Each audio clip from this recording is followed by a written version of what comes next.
I'm going to be moving in just a few days, so before I start packing up, let's take one final look at my apartments. Over here you can see a bit of the skyline of Nishi-Shinjuku facing west. Alright, let's get inside, and like a proper Japanese person, I'm going to take off my shoes before stepping into the apartments. Over here you can see a motorcycle helmet, bicycle helmet, and a bunch of bags. Just recently they passed a law in Japan saying that you have to start paying for your plastic bags at grocery stores, convenience stores, even restaurants, and so you may as well just reuse the ones you already have. Over here you have a fancy Japanese toilet with the electrically operated bidet, some really nice stuff over there. A lot of Japanese apartments still don't have these, but the newer ones almost always do, so that's really convenient. And here you have a separate sink from the bathroom. This is actually not common in smaller apartments. Mine is a fairly medium-sized apartment, so I was willing to pay extra to have them separate because I've had them together in the past and those really sucked. Over here you have the bathtub.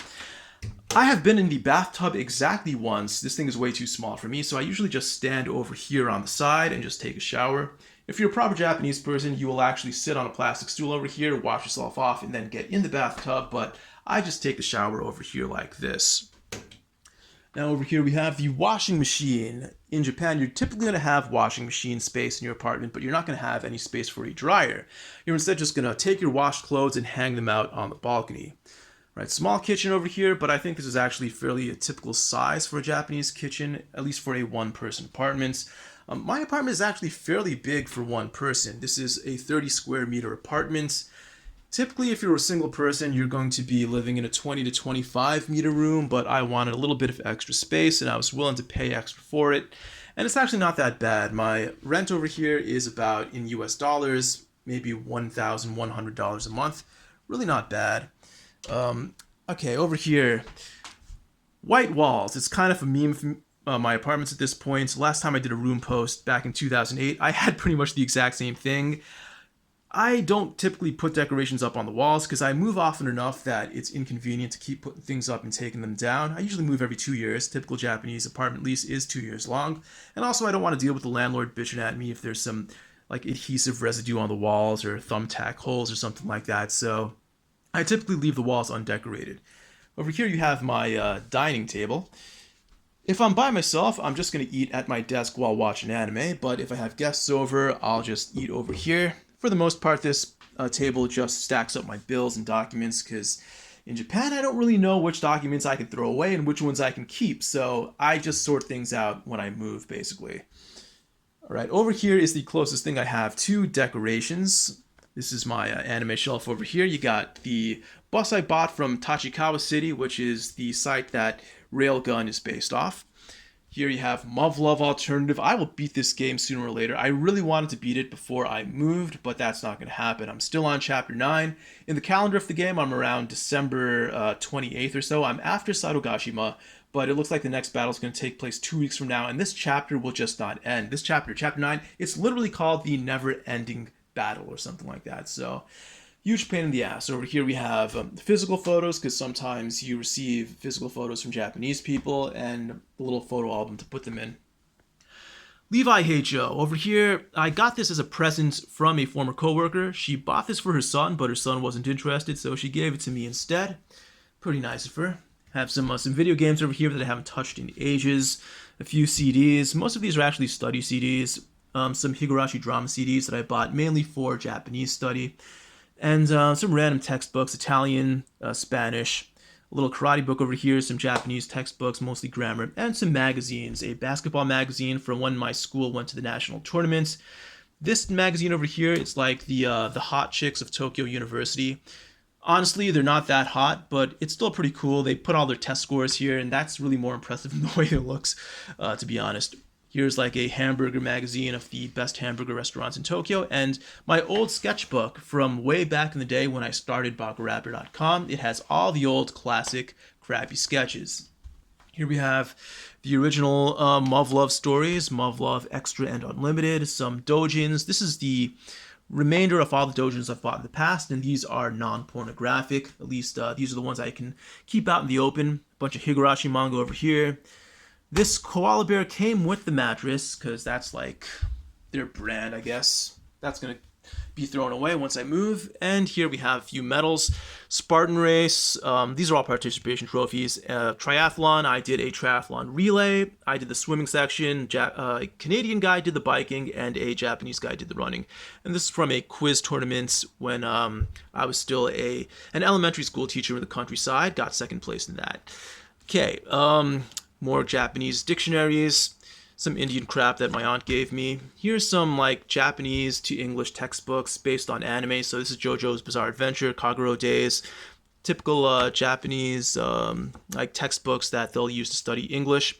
A book on Japanese pickup that I've read literally one page of, and an evidence textbook. This is like a typical law school textbook that I just saw randomly for $5 in a used Japanese bookstore. So I kind of knew I had to get that because who else the hell would? Just kind of an impulse buy there. All right, some random bicycling stuff, karate stuff over here. Okay, my mattress over here. This thing over here. If I were a Japanese person, I would probably just have a futon, put it on the floor, and when I got up in the morning, I would fold that up, toss it off to the side, and just actually use the space underneath it. But I'm not Japanese. I gotta use a mattress. This is a semi-double size, which is kind of big for one person, kind of small for two. So if you're a single guy, this is kind of the size you want to go for. Here you have just a lot of random crap. Wallet. In Japan, you're probably going to have a long wallet because you're going to use a lot of physical bills. You're not going to use credit cards much, and they're trying to move more towards digital money. But at this time, you're still going to use cash more than anything else, so it helps to have a long wallet. Okay, lots of masks over here. The cheapest whiskey you're ever going to find in Japan. Reen whiskey, duct tape, whatever. Just, single guy crap over here. Okay, my TV. Don't tell the NHK fee collector that I have a TV. I've never been paying for it because I just don't watch Japanese programming in the first place unless it's anime, in which case I'm typically just going to watch it on my computer.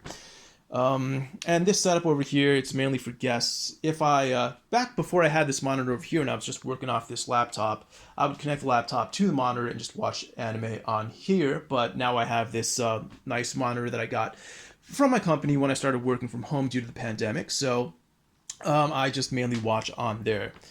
All right, new computer over here, printer, etc. This is just a typical office setup. This chair, I've had it for like 3 years.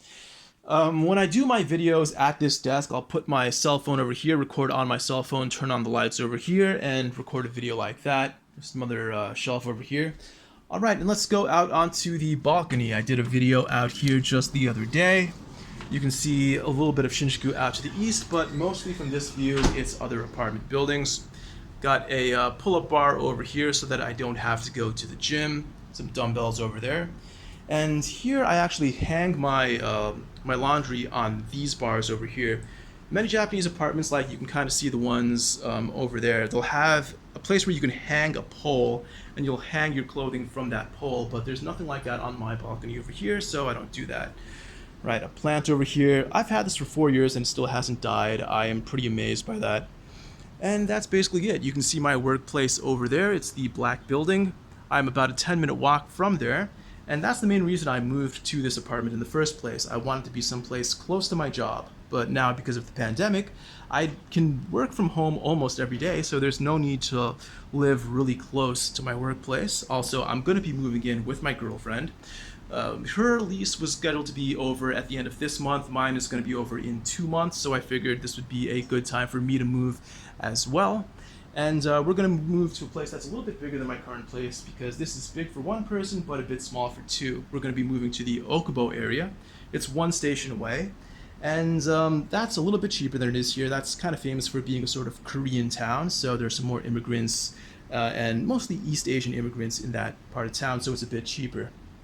Anyway, I absolutely loved living here. It's a great apartment. Of the 4 places I've lived in Japan so far, this is by far the best to this point. And I'm not going to be too far from here, but I'm certainly going to miss this apartment at least a little bit. Alright guys, that's all for now. Maybe I'll make a video from my new apartment, maybe not sure yet, but I have a lot of packing to do, so see ya next time.